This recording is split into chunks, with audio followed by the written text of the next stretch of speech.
नमस्कार मित्रों। तीसरे चरण के उत्तर प्रदेश के जो 10 लोकसभा के जो चुनाव हुए हैं उनका विवरण आपके सामने मैं प्रस्तुत करने जा रहा हूं।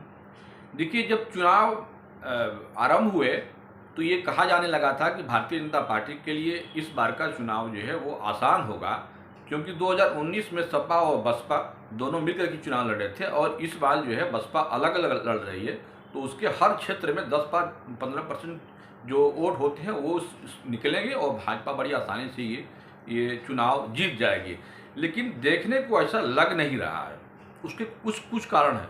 पहला तो कारण ये है कि जो ये दोबारा जो प्रत्याशियों को जो चयन कर लिए हैं, इसका भी एक बहुत जगहों पे विरोध हो रहा है। दूसरा कारण ये है कि 10 साल से चूंकि एक ही पार्टी जो है वो एक पार्टी के सांसद चुने जा रहे हैं, एक ये भी कारण है।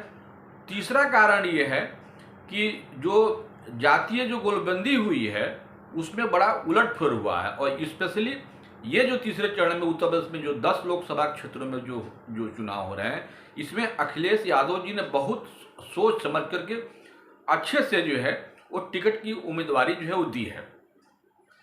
इस क्षेत्र में देखिए तो इनके अपने परिवार के यानी कि अपनी पत्नी डिंपल यादव मैनपुरी से लड़ रही हैं, फिरोजाबाद से अक्षय यादव गोपाल जी के लड़के लड़ रहे हैं, और शिवपाल के यादव आदित्य यादव जो है वो बदायूं से लड़ रहे हैं। देखिए, ये जो एरिया है ना, इसमें जो है शाक्य समाज की बड़ी भागीदारी है, और शाक्य समाज जिधर जाता है वो क्षेत्र मजबूत हो जाता है, और यादव शाक्य मिल करके और एक मुस्लिम का जो गठजोड़ है, ये तीनों अपने आप में बहुत मजबूत हैं, और इसीलिए इस एरिया में अखिलेश जी ने जो है सोच समझ करके मौर्य कुशवाहा को टिकट जो है वो जारी दिया हुआ है। आइए हम एक एक करके क्षेत्रों की बात करते हैं। देखिए, आगरा और मथुरा हाथरस, ये दोनों रिजर्व सुरक्षित सीटें हैं, और यहाँ दोनों जगहों पे भारतीय जनता पार्टी को एक आसान जीत मिल रही है। यहाँ वोटिंग परसेंटेज भी कम हुआ है, लोगों में उत्साह नहीं रहा, शायद ये देख करके कि भाजपा का सीट निकल रहा है तो भाजपा के भी लोग ढीले पड़े, और उसके जो अपोजिट पार्टी है वो भी ढीली पड़ी है। ये दोनों सीटों पे भारतीय जनता पार्टी अच्छी बढ़त बनाए हुए है। फतेहपुर सीकरी एक ऐसी पूरे 10 लोकसभाओं में एक ऐसा है जहां पे खुद जो है प्रत्याशी अपने ही पार्टी के लोगों से जूझ रहा है। यहाँ राजकुमार चाहर पिछले बार 2019 में बहुत अच्छे मार्जिन से चुनाव जीते थे, और उनकी ही अपनी पार्टी भारतीय जनता पार्टी के एक 2014 में जो चुनाव जीते थे बाबूलाल गौड़, उनके लड़के रामेश्वर चौधरी जो है डॉक्टर मामू, वो इनका विरोध कर रहे हैं, और विरोध खुल करके कर रहे हैं जनता में जो है। तो एक तो ये है कि उनका अपना विरोध हो रहा है पार्टी के लेवल पे। दूसरा जो है, जो वहां कांग्रेस का जो प्रत्याशी है वो बहुत लोकप्रिय है, हालांकि वो उस ढंग के नहीं है, वो इतने सिंपल हैं जो है कि जब 2022 वाला जब चुनाव हुआ था विधानसभा का, उसमें भी वो 60,000 वोट वहां से कांग्रेस पाई थी। जो सोच लीजिए कि 2022 में जहां कांग्रेस की स्थिति बहुत ही कमजोर थी, वहां भी अगर उस क्षेत्र से कोई 29-30% वोट पा जाए, इसका मतलब कि वो उस आदमी की लोकप्रियता है। बहुत सज्जन सरल हैं और एक सैनिक हैं, रिटायर्ड सैनिक है, वो चुनाव कांग्रेस से वहां पर लड़ रहे हैं। तो एक तो वजह है कि ये भाजपा के लिए परेशानी है। तीसरी जो परेशानी है, वहां बसपा ने एक रामनिवास शर्मा ब्राह्मण कैंडिडेट दे दिया है। तो देखिए, ये कहा जाता है कि भारतीय जनता पार्टी के लिए ये सब जो सवर्ण होते हैं ये उनको वोट करते हैं, और ये चूंकि कांग्रेस से भी सिकरवार वो भी राजपूत वहाँ का है, वो भी वोट कुछ काट रहा है, कुछ ब्राह्मण वोट बसपा काटेंगे, और चाहर को अपनी पार्टी से विरोध हो रहा है। हालांकि पिछले बार वो 4 लाख के आसपास से चुनाव जीते थे, इसलिए लग रहा है कि गिरते पड़ते चुनाव निकल जाएगा, लेकिन ये एक विरोध का स्वर वहां पे है। परिणाम तो देखिए आने के बाद ही मालूम चलेगा कि कितना अंदर से क्या हुआ है। दूसरी सीट पे हम आ जाते हैं बदायूं वाले सीट पे। देखिए, बदायूं वाली सीट में जो है, जहां ये आदित्य जी लड़ रहे हैं, शिवपाल यादव के बेटे, वहां पे करीब वोटिंग जो परसेंटेज हुई है, एक तो बहुत अधिक नहीं हुई है, और जिस क्षेत्र में मुस्लिम बाहुल्य है, देखिए बदायूं में करीब 28% जो है वो मुस्लिम है, और 17% के आसपास जो है वो एससी मतदाता है, और वहाँ पे शाक्य भी हैं, यादव भी हैं और भी मतदाता हैं। लेकिन ये 28% मुस्लिम मतदाता और 17% एससी मतदाता, जो 28-30% का एरिया जहाँ पे हो मुस्लिम बाहुल एरिया, वहाँ पे अगर वोटिंग परसेंटेज कम हो रहा है, इसका मतलब है कि वहाँ समाजवादी पार्टी को मुस्लिम होने के नाते एक जो भाजपा के विरोध में वोट पड़ना चाहिए वो वोट नहीं पड़ रहा, ये एक सिंबल दे रहा है। दूसरी बात, उस क्षेत्र में चूंकि इनके जो अपोजिट में है आदित्य के जो है वो दुर्गुजय शाक्य चुनाव लड़ रहे हैं, तो शाक्य समाज के हैं, तो शाक्य समाज का वोट जो है पूरा उनके तरफ जाएगा। और भारतीय जनता पार्टी पिछले बार जो है वहाँ बदायूं से जो है चुनाव जो है वो हरा करके जीती हुई है। तो देखा जाए तो बदायूं में जो है बड़ी लड़ाई टफ है जो है, वो भाजपा और सपा दोनों में कौन प्रत्याशी जीतेगा ये परिणाम आने के बाद ही इसमें जो है मालूम चल सकता है। इसमें देखिए 2022 वाला जो चुनाव हुआ था तो इसमें 3 विधानसभाओं में जो गुन्नौर, बिचौली और सासवान, इसमें समाजवादी पार्टी यानी कि 5 लोग विधानसभा है उसमें 3 पे जो सपा के उम्मीदवार जीते हुए हैं और 2 बेलसी और शाहजहानपुर जो है ये बीजेपी के पक्ष में है। वोटों को अगर देखा जाए सपा का वोट और भाजपा का वोट 2022 के विधानसभाओं में 5 विधानसभा का जोड़ दिया जाए तो उसमें समाजवादी पार्टी का 1% वोट भाजपा से अधिक है। तो ये सब बात बता रही है कि समाजवादी पार्टी बहुत टक्कर से वहाँ पे चुनाव भाजपा से लड़ रही है। ये बात अलग है कि हर चुनाव में लोकसभा का जब चुनाव होता है तो मोदी के नाम पर कुछ वोट बढ़ जाते हैं, इसलिए बदायूं वाली सीट पे बहुत कांटे की टक्कर है। चुनाव कोई भी जीत कोई भी हार सकता है।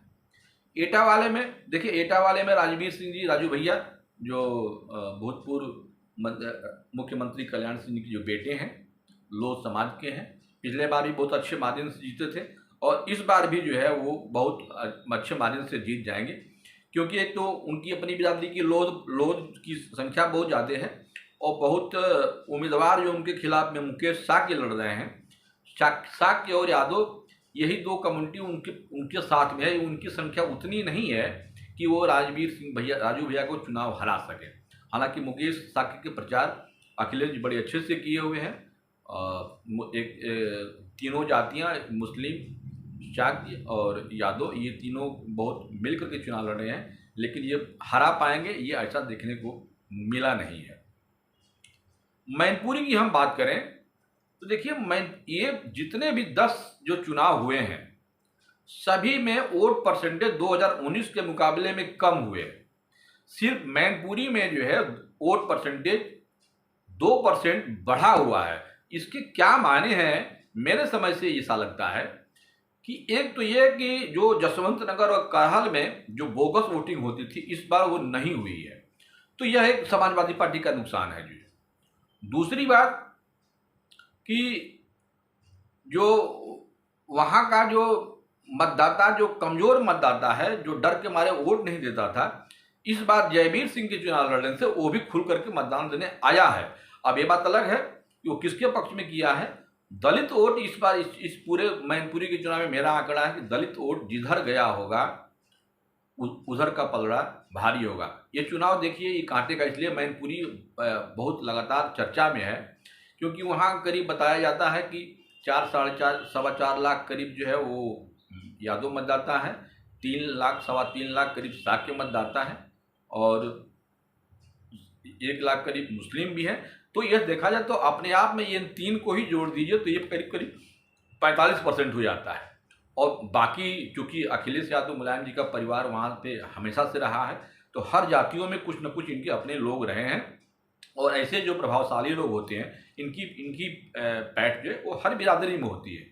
वो ठाकुर भी होंगे, ब्राह्मण भी होंगे, वैश्य भी होगा, दलित भी होगा, हर एक में होता है, इसमें कहने की कोई बात नहीं है। तो ये चुनाव बहुत डिम्पल के लिए कांटे की लड़ाई है। अब इसमें कौन जीतेगा कौन हारेगा ये मैनपुरी में अभी भी कहना ये बहुत मुश्किल हो रहा है।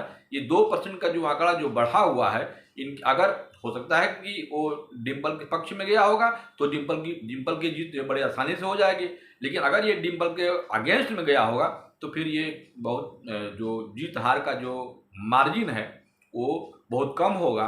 हालांकि मैं इस चुनाव को, मैनपुरी वाले चुनाव में ये मैं मान करता हूँ कि अखिलेश की अपनी जो परंपरागत सीट है ये बचनी चाहिए और बच भी सकती है जो, लेकिन जब तक परिणाम न आ जाए तब तक कुछ कहा नहीं जा सकता है। अगला क्षेत्र हम लेते हैं फिरोजाबाद का। देखिए, फिरोजाबाद में अक्षय यादव जी चुनाव लड़ रहे हैं और वहाँ का जो समीकरण है, वहाँ एक तो 12-13% मुस्लिम है, तो कोई मुस्लिम आबादी वाली कोई उसी बात है नहीं जो है। वहाँ जो इनके जो विरोध में जो खड़े हुए हैं अक्षय यादव के, वो हैं कोई ठाकुर उम्मीदवार हैं जो है, सिंह साहब हैं। और ये चुनाव फिरोजाबाद में देखा जाए तो बहुत ही, चूँकि यादव परिवार का अपना क्षेत्र है, इसलिए इसमें जो है लड़ाई जो है बहुत, तो यहाँ पर भी जो है वो कांटे की लड़ाई है जो है। दलित मतदाता भी वहाँ 19% है। और देखा जाए तो पिछले जब चुनाव का हम देखते हैं, जब 2022 वाला और आंकड़े को सपा और बसपा के उस आंकड़े को दिखाया था, तो फिर भारतीय जनता पार्टी के लिए ये जीत बड़ा आसान लगता है, क्योंकि 44% जो वोट पड़ा था 2022 में वो बीजेपी के पक्ष में पड़ा था और 38% वोट जो है वो सपा के पक्ष में पड़ा था। इस ढंग से अगर देखिए तो ये 6% का डिफरेंस है। और 2000 जो ये नतीजे आएंगे वो 2024 वाला, ये इसके अनुरूप अगर रहा तो फिर फिरोजाबाद में भी भारतीय जनता पार्टी अक्षय यादव को हराने में जो है वो कामयाबी हासिल कर सकती है।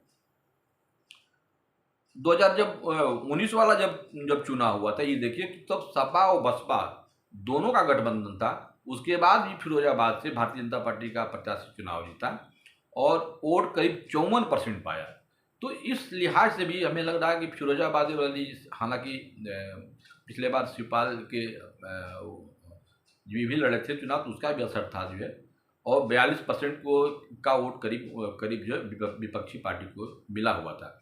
तो उस 19 वाले आंकड़े को इसमें हम ऐड नहीं कर सकते हैं, क्योंकि एक ही परिवार के 2 लोग लड़ गए थे, तो लाख के कई वोट तो वैसे ही हो गया था। तो फिरोजाबाद में भी लड़ाई जो है वो कांटे की है और जीत हार का अंतर जो है बहुत ज़्यादा का अंतर नहीं होगा। दूसरी सीट है संभल। देखिए, संभल जो है एक मुस्लिम बाहुल क्षेत्र है और यहाँ आप बर्क साहब जब थे तो चुनाव लड़ते थे और उनके यहाँ मुस्लिम मतदाता पूरा एकजुट होकर के चुनाव में वोट करता था। 50% के करीब आसपास वहाँ मुस्लिम मतदाता है। तो स्वाभाविक है कि जहाँ 50% मुस्लिम मतदाता है, वहाँ अगर सपा का भी, बसपा का भी, भाजपा का भी कैंडिडेट लड़ेगा तो वोट का बंटवारा होगा। मुस्लिम वोटों में बंटवारे में कम होता है, बाकी में तो होगा ही। तो पलड़ा ऐसे भी देखा जाए तो बर्क साहब की जो अभी पोते जो चुनाव लड़ रहे हैं, ये उनका भारी होगा। लेकिन इसमें एक एंगल है। अभी देखिए, कल एक वीडियो जारी हुआ जो वहाँ का बसपा का मुस्लिम प्रत्याशी था, साबित अली शायद नाम है उसका जो है, उसने ये बात कही कि हमको मुसलमान वोट नहीं दिए और समाजवादी पार्टी के गोदी में बैठ गए जो है।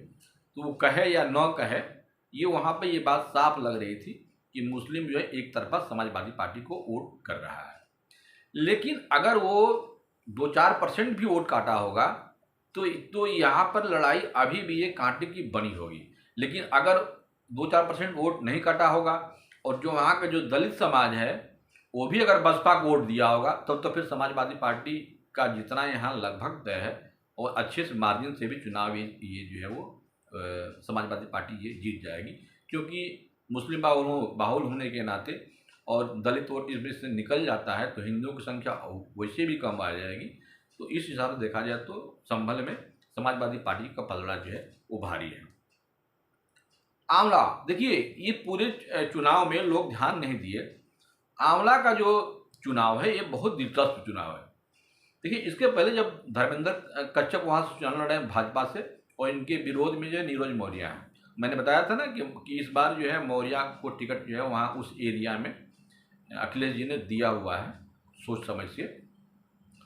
तो धर्मेंद्र कश्यप चूंकि एक दोबारा चुनाव लड़ रहे हैं, तो देखिए कहीं भी चुनाव का जहाँ रिपीटेशन हो रहा है प्रत्याशियों का, वहाँ पे रोष है, जनता का रोष है। एक तो काम लोग नहीं करते हैं, मोदी के नाम पर लोग चुनाव लड़ते हैं। तो एक फैक्टर, वहाँ सबसे बड़ा फैक्टर है कि आंवला में 30%, 29-30% करीब मुस्लिम मतदाता है, और इस बार बसपा ने वहाँ मुस्लिम जो है एक कैंडिडेट खड़ा किया हुआ है। अगर मुस्लिम मतदाता बसपा को वोट न करके अगर समाजवादी पार्टी को वोट करता है तो फिर ये सीट जो है भाजपा की फंस सकती है। और अगर जो है बसपा को चूंकि मुस्लिम जो प्रत्याशी है वो वहाँ का उसका वोट परसेंटेज मैं आपको बता दूं, आंवला में करीब करीब 30% मुस्लिम है और 14-15% दलित है। तो अगर ये वास्तव में दोनों मिलकर के चुनाव अगर लड़े होंगे तब तो भारतीय जनता पार्टी चुनाव निश्चित रूप से बड़ी आसानी से जीत जाएगी। लेकिन अगर बसपा का जो मुस्लिम उम्मीदवार है अगर वो मुस्लिम वोट नहीं खींच पाया अगर जो है, तो फिर जो है वो ये चुनाव जो है वो भारतीय जनता पार्टी के लिए आसान हो सकती है। चूंकि 30% मुसलमान है, इसलिए ये कहना कि सभी मुस्लिम वो समाजवादी पार्टी की तरफ आ जाएं ये थोड़ा मुश्किल लग रहा है। अगर हम 80% भी मान लें तो 30% का 80% करीब 38 की 24% होता है, तो भी 6% वोट तो बीएसपी काटेगी जो है। और इस लिहाज से देखा जाए तो आंवला में भारतीय जनता पार्टी चुनाव कम ही मार्जिन से चुनाव जीतने की ओर है। ये बरेली में देखिए, बरेली में बसपा का पर्चा ही खारिज हो गया, और चूंकि संतोष गंगवार यहाँ के 10 बार का लोकसभा क्षेत्र रहे चुनाव लड़े हुए हैं और कद्दावर नेता हैं, उर्मियों के नेता हैं, भारतीय जनता पार्टी ने उनको टिकट नहीं दिया। लेकिन टिकट न देना एक अलग बात है, लेकिन भारतीय जनता पार्टी की ये चीज़ बड़ी खराब लगती है जो है कि आप किसी कद्दावर नेता को, पुराने बुजुर्ग नेता को एक सम्मान तरीके से अगर आप हटाते हैं तो अच्छा लगता है। अब 9-10 बार का अगर वो लोकसभा चुनाव जीतते आए हुए हैं, अच्छे मार्जिन से जीतते हैं, सम्मानित व्यक्ति हैं, आपको बहुत पहले ही उनको ये बात संदेश दे देना चाहिए, उनको मना लेना चाहिए, और उनसे बल्कि कहवा करके कोई कैंडिडेट ले लेते तो इस क्षेत्र में शायद वो स्थिति भाजपा की पहले से बढ़िया रहती। लेकिन ऐसा न करके लास्ट में उनका टिकट काटा गया, ये उनको थोड़ा दुख हुआ और उनके लोगों को भी दुख हुआ। इसलिए भारतीय जनता पार्टी के कुछ लोग, चूँकि जो प्रत्याशी है वो भी गंगवार ही लड़ रहा है, लेकिन इनके समाजवादी पार्टी के जो प्रत्याशी है प्रवीण हैरन जी, ये भी कद्दावर नेता रहे हैं, वहाँ विधानसभा और लोकसभा में दोनों में ये सांसद बने हुए हैं। तो ये प्रत्याशी मजबूत है, तो हो सकता है कि नाराजगी का ये फायदा उनको मिल सकता है। अब रही बात वहाँ पे, चूंकि मुसलमानों की एक आबादी है, 30% के आसपास वहाँ पे आबादी है, 30% से ज़्यादा आबादी है। अब सवाल उठता है कि वहाँ का मुस्लिम प्रत्याशी तो वो समाजवादी पार्टी को ही वोट करेगा, लेकिन वहाँ का जो दलित वोट है, जो अब चूंकि बसपा से कोई लड़ नहीं रहा है, वो कहाँ जाएगा। देखिए, दो दलितों में ये अक्सर देखा गया है, दो तरह के विचार जो है। जब वो किसी मुस्लिम बाहुल इलाके में रहते हैं तब वो मुसलमान के खिलाफ में वो भाजपा को वोट कर देते हैं, ये पोलराइजेशन के चलते या जो एक जो धार्मिक बात है उसके चलते ये भाव उनके में रहता है जो। लेकिन जब वही दलित मतदाता सवर्ण हिंदू के बीच में रहता है तब उसके अंदर ये बात नहीं रहती है, और वहाँ पे फिर जो दबंग लोग रहते हैं उनके खिलाफ में वो समाजवादी पार्टी को वोट कर देता है। ये अक्सर देखा गया है जो, यानी कि एक तरफ से पोलराइजेशन वो हिंदू मुस्लिम कर लेता है जहाँ मुस्लिम ज़्यादा है, लेकिन वहाँ पे जहाँ जिनसे वो शोषित है, वो कोई भी हो, वो ब्राह्मण हो, वो राजपूत हो, यादव है, जिससे भी शोषित रहता है उसके खिलाफ वोट कर देता है। तो ये थोड़ा सा एससी के अंदर जो है ये भावना रहती है। तो वहाँ पे वोट बरेली में हमें लग रहा है कि दलित समुदाय जो है वो भाजपा की तरफ वोट किया होगा, तो अब भारतीय जनता पार्टी की बरेली ये चुनाव जीत जो है आसान लगती है। तो मित्रों, ये 10 जो चुनाव हुए हैं तीसरे चरण में, मुझे ये लबुलवाद में कहा जाए तो 4 सीटों पे जो है वो समाजवादी पार्टी अच्छी लड़ाई लड़ रही है, और 6 सीटों पर जो है वो भारतीय जनता पार्टी। 4 सीटों में आपका एक तो मैनपुरी हो गया, दूसरा आपका संभल हो गया, तीसरा फिरोजाबाद, बदायूं, ये सब सीटें हैं जहाँ पे लड़ाई जो है वो बहुत ही ज़बरदस्त है। और उधर देखा जाए तो एटा में फतेहपुर सीकरी, आपका हाथरस, आगरा, आंवला, ये सब जो छः क्षेत्र हैं ये इसमें भारतीय जनता पार्टी की वो एक तरह से पल रहा है। और 4 सीटों पे जो है ये पिछले बार जो 2019 वाला जो चुनाव हुआ था इसमें 2 जो मैनपुरी और संभल ये समाजवादी पार्टी ने जीती हुई थी। तो समाजवादी पार्टी को अगर लोग वोट किए होंगे तो ये तो परिणाम के बाद मान चलेगा, तो 2 सीटें और भी ये ले सकती हैं। एक तो आपका बदायूं वाली सीट है और एक फिरोजाबाद वाली जो है। अब देखिए परिणाम आने के बाद क्या होता है। मित्रों, ये मेरा पूरा जो 10 लोकसभा के क्षेत्र थे उनके परिणाम के बारे में आपसे ये परिचय कराया, विश्लेषण कराया। अच्छा लगता है मेरा विश्लेषण, तो अगले वीडियो